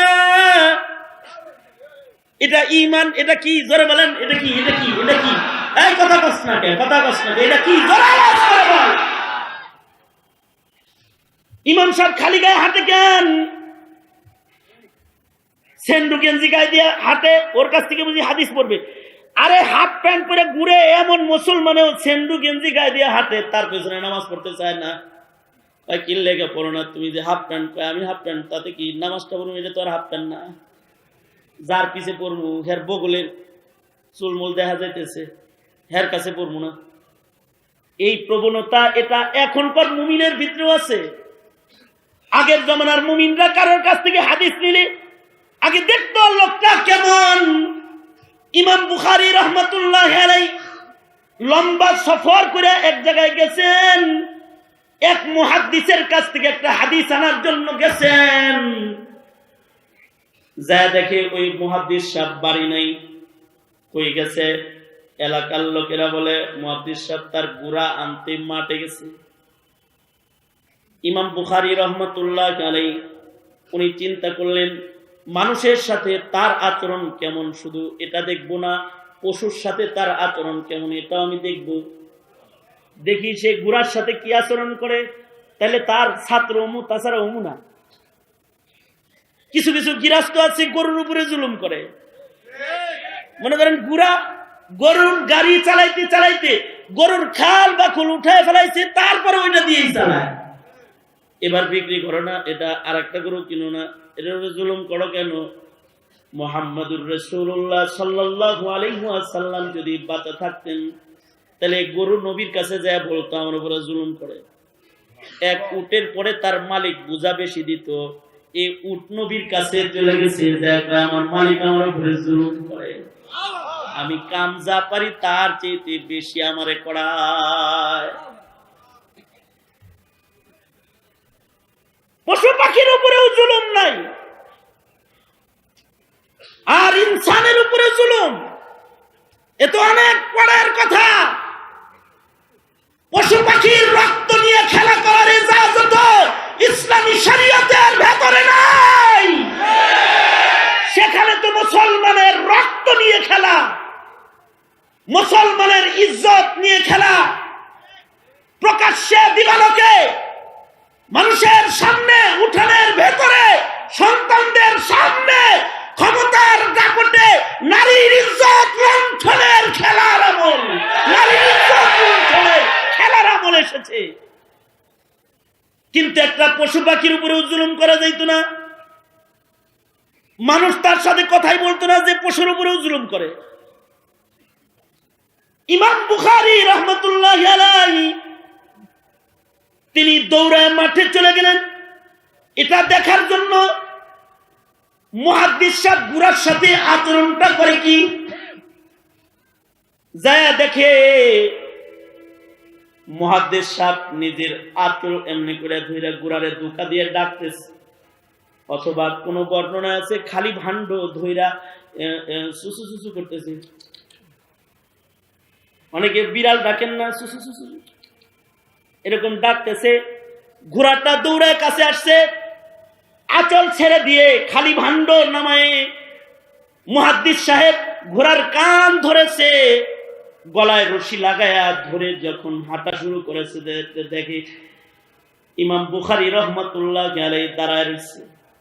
কি বাবা তুমি কোত্থেকে আসছো? কে তুমি? মুহাম্মদ ইবনে ইসমাইল বুখারী, আমি হাদিস নিতে আইছো বুঝি বাবা তুমি আমার কাছে? জি আপনার কাছে হাদিস নিতেই তো আসছিলাম, কিন্তু বাবা আপনার কাছে মাপ চাই, আপনি ও হাদিসটা উচ্চারণ করেন না। যার তার কাছ থেকে হাদিস সংগ্রহ করে আমার কিতাবে আমি যার তার হাদিস ঢুকাইতে চাই না। পশুর সাথে যে ধোঁকাবাজি করতে পারে সে মানুষের সাথেও ধোঁকাবাজি করতে পারে। আপনার মতো দুর্বল মানুষের কাছ থেকে আমি হাদিস শিখতে চাই না। এটা ছিল আগের জমানার ঈমান, এটা ছিল আগের জমানার ডান বামের হিফাজত। আর তোমরা তো এখন মৌলবীও ডান দেখা চিনো না, পীরও ডান দেখা ধরো না, বামপন্থী গাঞ্জাখোররে পীর বানাও। আর কোট টাই পড়া, কোরআন শরীফ শুদ্ধ করে পড়তে পারে না, 2 রাকাত নামাজের ইমামতি করার যোগ্যতা নাই, তার ওয়াজ শুনুন। তার ওয়াজ শুনুন যে সূরা ফাতিহার ভিতরে গলত করবে, ভুল করবে, 2 রাকাত নামাজ পড়ানোর মাসাইল সম্পর্কে তার জানা নাই, তার কাছে যে ধরা খাও, যার তার ছাত্র হয়ে যাও। আবার যদি কেউ দোষ ধরায় দেয় তাও তুমি দোষ মানো না, এটা কত বড় বুকানি। দোষ কেউ ধরায় দিলে তাও তুমি মানো না। আর আগের জামানায় হইল বাপ যদি সন্তানের দোষ ধরায় দিত, সন্তান যদি বাপের দোষ বর্ণনা করত, এটাও কেউ খারাপ মনে করত না, কারণ এটা একটা ঈমান। যেমন ইমাম বুখারী রাহমাতুল্লাহি আলাইহির একজন উস্তাদ ছিলেন আলী ইবনুল মাদিনী রাহমাতুল্লাহি আলাইহি, যিনি সুবিখ্যাত এক মুহাদ্দিস ছিলেন। ইমাম বুখারী ও আলী ইবনুল মাদিনীর ছাত্র। একদিন লোকেরা আলী ইবনুল মাদিনীকে যা বলে, ও আলী ইবনুল মাদিনী, আমরা আপনার বাবার কাছে হাদিস শিখতে চাই, আপনার বাপের ছাত্র হতে চাই, আপনি কি বলেন আপনার বাবার ব্যাপারে বলেন। আলী ইবনুল মাদিনী বলে, আরে মিয়া, আমার বাপ সম্পর্কে আমার কাছে জিজ্ঞাও কেন? আমার বাবার দোস্ত বাঁচা আছে, আহমদ বিন হাম্বল এখনো জীবিত আছে, উনার কাছে যায় আমার বাপ সম্পর্কে জিজ্ঞাও। যারা গেছে তারা বলে চতুর, তারা বলেন না, আহমদ বিন হাম্বল তো আর আপনার বাপের ঘর পাহারা দেয় না, আপনি বাপের ঘরে থাকেন, আপনি না বেশি জানেন, আপনি বলেন। কারণ ঘরের লোক যদি কাউরে ভালো কয় তো আসমানের মাওলাও তারে ভালো কয়। এজন্য যে বিবির কাছে ভালো হয় সে আল্লাহর কাছেও ভালো হয়। হাদিসে পাকে আছে, তোমাদের মধ্যে যারা তোমাদের বিবির কাছে ভালো সে আল্লাহর কাছে ভালো।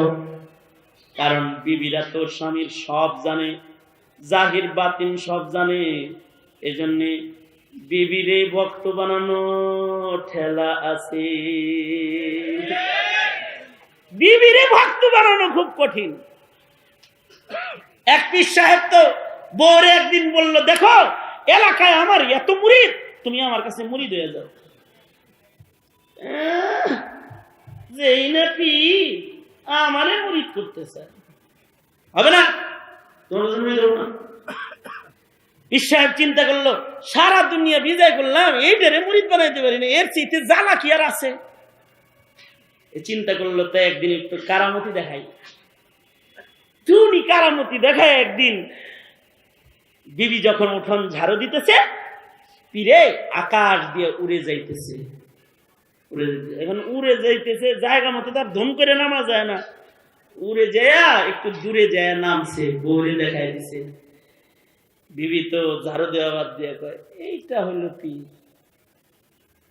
আকাশ দিয়ে উড়ে যায়, এরে পাইলে মুড়ি দিতাম।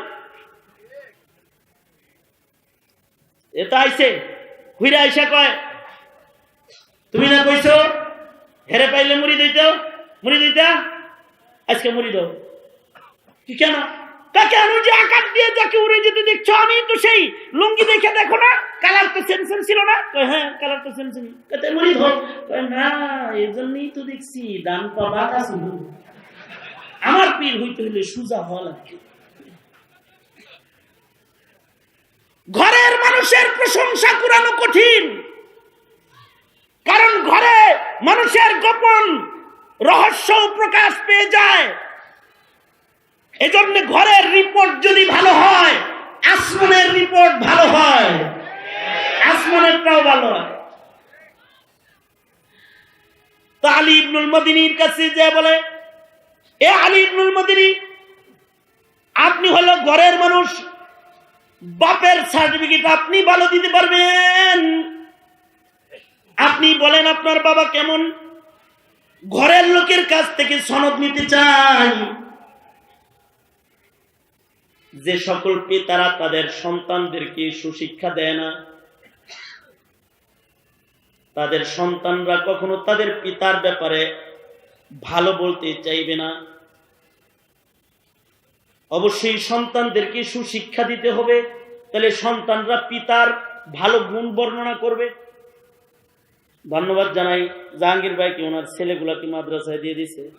বড়টা তো আমার কাছেই পড়ে, আলেম হওয়ার জন্য দোয়া চেয়েছে। দোয়া করেন আল্লাহ পাক হাজী সাহেবের খানদানের ভেতরে আলেমে দ্বীন বানায় দিন, করে বলেন আমিন। সুশিক্ষা না দিলে পরে হবে না। ছেলে দরজা খুলছে, লোকেরা আসছে, কলিং বেল চাপছে, কিরে তোর আব্বু কই? ছেলে কয় আব্বু বলছে, আব্বু বাসায় নাই। এইরকম শিক্ষা যদি কেউ দিতে থাকে, সন্তানের সামনে যদি অন্যায় কাজগুলো করতে থাকে, তাহলে এই সন্তান তার পিতার গুণগান কিভাবে গাইবে? ঘরে বুজুর্গ হয়ে যেতে হবে, ঘরে তাহাজ্জুদ গুজার হয়ে যেতে হবে, ঘরে জিকির করনে ওয়ালা হয়ে যেতে হবে। বাহিরেও বুজুর্গ, ঘরেও বুজুর্গ, ঘরের মানুষও গুণগান গায়, তো আল্লাহর কাছে এই মানুষটার অনেক দাম। যে ঘরে দামি সে আল্লাহর কাছে দামি। আলী ইবনুল মদিনীকে বলতেছি, এরে ভাই, আপনি আপনার বাপ সম্পর্কে বলেন, আপনার বাবাটা কেমন ছিল? আপনি বলেন। আলী ইবনুল মদিনী বলে, যেহেতু ইনসাফের সাথে বলতে হবে, তাহলে আমার আব্বার কাছ থেকে হাদিস তোমরা নিও না। উদ্দেশ্য হলো সন্তান হয়ে বাপের ধর্মের বেলায় ছাড়ে নাই, আর তুমি ধর্মের বেলায় দিল্লির দালালকেও ছেড়ে দাও, দালালকে তাকেও ছেড়ে দাও, ইহুদির দালালি করে তারেও ছেড়ে দাও, বাপেরও ছাড়ে নাই। ছয় বড় হাদিসের কিতাবের একটা হাদিসের কিতাব হলো আবু দাউদ শরীফ। ইমামে আবু দাউদ রাহমাতুল্লাহি আলাইহি, যিনি আবু দাউদ শরীফের সংকলক, কেমন ডানপন্থী মানুষ ছিলেন। এই যুগের মুসলমানরা তো ধর্ম কর্ম করে গুইনা গুইনা, আর ওই যুগের মানুষ গুইনা গুইনা গুনাহ বর্জন করত। একটা নেক আমল তারা তাদের হায়াতে কাজা করত না। ইভেন এমন কোন আমল চোখের সামনে ঘটে গেছে, এটাকে ছুটে যাইতে দিত না। যেমন আবু দাউদ শরীফ সিহাসিত্তা, যে শোনেন সিহাসিত্তা, 6 হাদিসের কিতাব। এখানে বুখারী শরীফ খতম হয়েছে স্টেজে, বুখারী শরীফ খতমের পরে দোয়া হয়েছে, বুখারী খতমের পরে কোরআন শরীফ খতম হয়েছে, বুখারী খতম হয়েছে স্টেজে। শুধু আজকে ওয়াজ হইতেছে এরকম না, বুখারী খতম হয়েছে, কোরআন শরীফ খতম হয়েছে এখানে। তো বুখারী শরীফ যেমন 6 হাদিসের এক কিতাব, ওরকম আবু দাউদ শরীফও 6 কিতাবের এক কিতাব। এই আবু দাউদ শরীফের সংকলক যিনি, তিনি কেমন ডানপন্থী ছিলেন।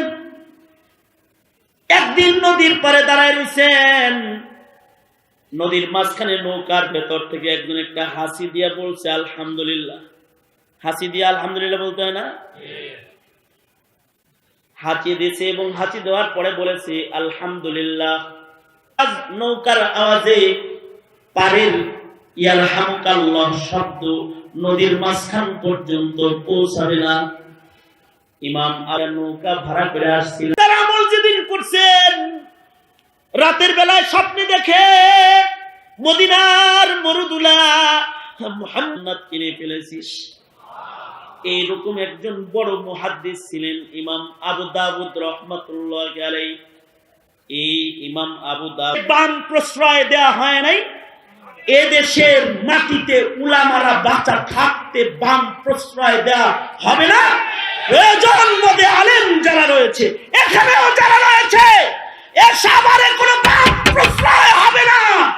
প্রয়োজন মধ্যে সাভারের প্রতিটা আলেম তার কাফন গায়ে, গায়ের খুন, তাজা খুন রাজপথে ঢালবে। বামকে মাথা উঁচু করে দাঁড়াতে দেয়নি, দিবে না, দিবে না, দিবে না, হতে পারে না, হতে পারে না। বামপন্থীদের আস্তানা ভেঙে দাও, ভেঙে দাও। বামপন্থীদের আস্তানা ভেঙে দাও, ভেঙে দাও। জ্বালিয়ে দাও, পুড়িয়ে দাও। বামপন্থীদের আস্তানা জ্বালিয়ে দাও, পুড়িয়ে দাও। বামপন্থীদের আস্তানা। নারায়ে তাকবীর, নারায়ে তাকবীর। মোহতারাম হাজিরিন, রাজি আছেন তো ইনশাআল্লাহ? এইরকম তাকবীর দেন কে? ভালো করে তাকবীর দিতেন পারেন না? জমা রাখছেন মামুন সাহেবের লেগা? হ্যাঁ, মাঝখানে তারা একজন তাকবীর দেন ভালো করে। মামুন সাহেব আইসা করছে তো? হয় না, প্যাস লাগিয়েছে তারা, হয় না, প্যাস লাগিয়েছে। একজন দাঁড়িয়ে তাকবীর দেন, সবাই কণ্ঠ মিলান। নারায়ে তাকবীর, নারায়ে তাকবীর, মামুন সাহেবের আগমন, শুভেচ্ছার স্বাগতম, মামুন সাহেবের আগমন, প্রধান বক্তার আগমন, শুভেচ্ছা। আলহামদুলিল্লাহ, আল্লামা মামুনুল হক ডানপন্থী ছাত্র।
এই আবু দাউদ শরীফের সংকলক যিনি, তিনি কেমন ডানপন্থী ছিলেন।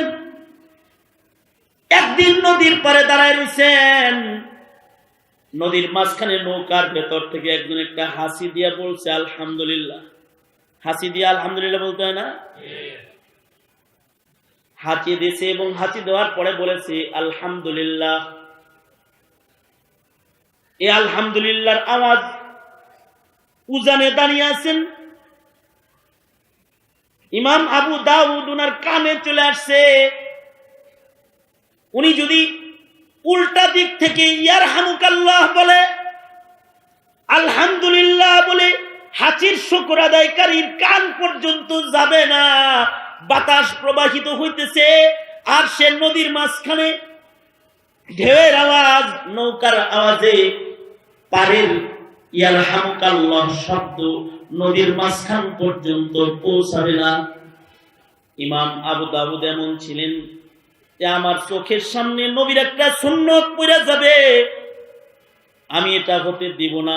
সাথে সাথে তিনি নৌকা ভাড়া করেছেন 2 টাকা দিয়া। নৌকা ভাড়া করে নদীর মাঝখানে গেছে। যিনি হাসি দিয়ে আলহামদুলিল্লাহ বলছে তার কাছে যায় বলে, ভাই ইয়ারহামুকাল্লাহ, আপনি যে হাসি দিছিলেন আলহামদুলিল্লাহটা আমি শুনছিলাম, সুন্নতের আমল করার লেগে নৌকা ভাড়া করে আসছিলাম। তার আমল যেদিন করছেন, রাতের বেলায় স্বপ্নে দেখে মদিনার মরুদুলা মুহাম্মাদুর রাসূলুল্লাহ সাল্লাল্লাহু আলাইহি ওয়াসাল্লাম স্বপ্ন যুগে ডাকতেছে, আর রাসূল বলতেছে আজকের সুন্নতটার আমল দিয়ে তুই বুঝাই দিছিস তুই আমার সুন্নত তুই কত ভালোবাসিস। 2 টাকা দিয়া নাও ভাড়া করস নাই, 2 টাকা দিয়া আল্লাহর জান্নাত কিনে ফেলেছিস। এইরকম একজন বড় মুহাদ্দিস ছিলেন ইমাম আবু দাউদ রাহমাতুল্লাহি আলাইহি। এই ইমাম আবু দাউদের কাছে একজন যায় বলে, আপনার ছেলের কাছ থেকে হাদিস শিখতে চাই, আপনি বলুন হাদিস নিব কিনা। আপনি ইনসাফের সাথে আপনার ছেলের দোষ গুণ কিছু আমাদের বলেন। ইমাম আবু দাউদ বলে, সাবধান, হাদিসের বেলায় আমার পুলারে উস্তাদ বানায় না। ধর্মের বেলায় বাপ ছেলের ছাড়ে নাই। আজকে যদি মাওলানা ইলিয়াস রহমাতুল্লাহ আলাইহি থাকতেন, আজকে যদি ইনামুল হাসান রহমাতুল্লাহ আলাইহি থাকতেন,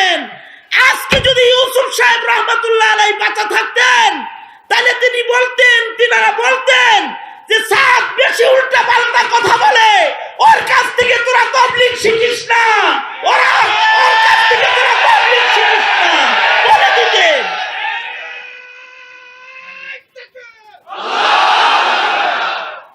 মুহতারাম হাজিরিন, আমাদের সেই যুগের মানুষগুলো ছিল এরকম আমানতদার, ডানপন্থী। এইরকম ডানপন্থী মেজাজের হবেন ইনশাআল্লাহ বলেন। আরো জোরে আওয়াজ করে জোরে বলেন ইনশাআল্লাহ, জোরে জোরে বলেন। ডানপন্থী জুলুমকে প্রশ্রয় যারা দেয় তারা বামপন্থী। জুলুম নির্যাতন নিপীড়নের বিরুদ্ধে কথা কয় ডানপন্থী, নারী ইজ্জতের কথা কয় ডানপন্থী, ইসলামের কথা কয় ডানপন্থী, কোরআনের কথা কয় ডানপন্থী, সুন্নতের কথা কয় ডানপন্থী। আল্লাহ পাকের মেহেরবানিতে আজকের মাহফিলে একজন ডানপন্থী সর্দার আলেম দ্বীনের আগমন ঘটে গেছে, যিনি শেখুল হাদিস ইবনে শেখুল হাদিস আল্লামা আজিজুল হক। ওই ডানপন্থী মানুষ ছিলেন, যেই ডানপন্থী মানুষ ভারতে বাবরি মসজিদে আক্রমণ হয়েছে ওইটা বরদাস্ত করে নাই, ইতিহাস বিজয় করে দিক বিজয়ী এক লং মার্চ তিনি রচনা করেছিলেন, যা ইতিহাসের পাতায় স্বর্ণাক্ষরে লেখা হয়ে থাকবে। ঠিক না বেঠিক জোরে আওয়াজ করে বলেন। ফতোয়া বিরোধী আন্দোলনে যিনি ইতিহাস রচনা করে গিয়েছিলেন ডানপন্থী, সেই শেখুল হাদিস আল্লামা আজিজুল হক ডানপন্থী আলেম, ডানপন্থী শেখুল হাদিসের সন্তান, ডানপন্থী আর এক শেখুল হাদিস আল্লামা মামুনুল হক আজকে এসে পড়েছে ডানপন্থী কিছু বক্তব্য দিয়ে তোমাদেরকে ডানপন্থী করবে। তোমরা ডানপন্থী হয়ে বাঁচতে মরতে তৈয়ার আছো তো ইনশাআল্লাহ। শোনো শোনো, এই পৃথিবীতে জান অনেকেই দেয়, কেউ জীবন বামের লেগে দেয়, কেউ জীবন ডানের লেগে দেয়। জীবন দিতেও হয় ডান দিকে, বাম দিকে না। জীবনের মেহনত, জীবনের কুরবানি, জীবনের শ্রম, জীবনের ত্যাগ, এমনকি রাজপথে দাঁড়িয়ে গায়ের তাজা রক্ত বিরানোর কোন সুযোগ যদি আসে, ডানপন্থী কাফেলায় রক্ত দিবা, বামপন্থী হয়ে ময়দানে যাবে না, বামপন্থী যাবে না। এ আহ্বান ছাড়ো। ধন্যবাদ জানাই সরকারকে, নতুন মন্ত্রী পরিষদ যেটা গঠন করেছে চিহ্নিত কিছু বামপন্থীকে ক্রস করেছে, ধন্যবাদ জানাই। ওই হাসানুল্লাহ কিনো আর নাস্তিক মুরতাদ যারা, ওরা মুসলমানের মাটির মন্ত্রী হওয়ার যোগ্য না। প্রধানমন্ত্রী ধন্যবাদ আপনাকে। মুহতারাম হাজিরিন, আশাবাদ ব্যক্ত করছি আল্লাহ পাক এটা পারেন, ইউখরিজুল হাইয়া মিনাল মাইয়িতি ওয়া ইউখরিজুল মাইয়িতা মিনাল হাই। আল্লাহ পাক তো মরদ থেকে জীবিত বের করেন আর জীবিত থেকে মৃত বের করেন। কথা বলেন আওয়াজ করে, ঠিক না ঠিক করে বলেন। আমরা আশা করব ক্ষমতার মসনদে আল্লাহ পাক যাদেরকে নিয়েছেন, যারা মসনদে বসে গেছে, যেই মালিক ডিম থেকে মুরগি বাইর করে, মরা ডিম থেকে, যেই মালিক জীবিত মানুষের পেট থেকে মৃত মানুষ জন্ম দেয়, সেই মালিক আজও আরশে বসা রয়েছেন। আশা হারাই নাই, বিশ্বাস করি হতে পারে আল্লাহ পাক তাদেরকে দিয়ে এমন কাজ করাবেন যা আলেমরা করত। হতে পারে, দোয়া করুন আল্লাহ এদেরকে দান মেহনতের জন্য কবুল করে। জোরে বলুন আমিন, আরো জোরে আওয়াজ করে বলুন আমিন। তবে বাংলার মাটিতে বাম প্রশ্রয় দেয়া হয় নাই, এদেশের মাটিতে উলামারা বাঁচা থাকতে বাম প্রশ্রয় দেয়া হবে না। প্রয়োজন বোধে আলেম যারা রয়েছে, এখানেও যারা রয়েছে, এ সাভারে কোনো পাপ প্রশ্রয় হবে না। প্রয়োজন বোধে সাভারের প্রতিটা আলেম তার কাফন গায়ে, গায়ের খুন, তাজা খুন রাজপথে ঢালবে। বানকে মাথা উঁচু করে দাঁড়াতে দেয়নি, দিবে না, দিবে না, দিবে না, হতে পারে না, হতে পারে না। বামপন্থীদের আস্তানা ভেঙে দাও, ঘুরিয়ে দাও। বামপন্থীদের আস্তানা ভেঙে দাও, ঘুরিয়ে দাও। জ্বালিয়ে দাও, পুড়িয়ে দাও। বামপন্থীদের আস্তানা জ্বালিয়ে দাও, পুড়িয়ে দাও। বামপন্থীদের আস্তানা। নারায়ে তাকবীর, নারায়ে তাকবীর। মোহতারাম হাজিরিন, রাজি আছেন তো ইনশাআল্লাহ? এইরকম তকবীর দেন কে? ভালো করে তকবীর দিতেন পারেন না? জমা রাখছেন মামুন সাহেবের লেগা? হ্যাঁ, মাঝখানে তারা একজন তকবীর দেন ভালো করে। মামুন সাহেব আইসা করছে তো? হয় না, হয় না, হয় না, প্যাস পুস লাগিয়েছে দাঁড়া, হয় না, প্যাস লাগিয়েছে। একজন দাঁড়িয়ে তকবীর দেন, সবাই কণ্ঠ মিলান।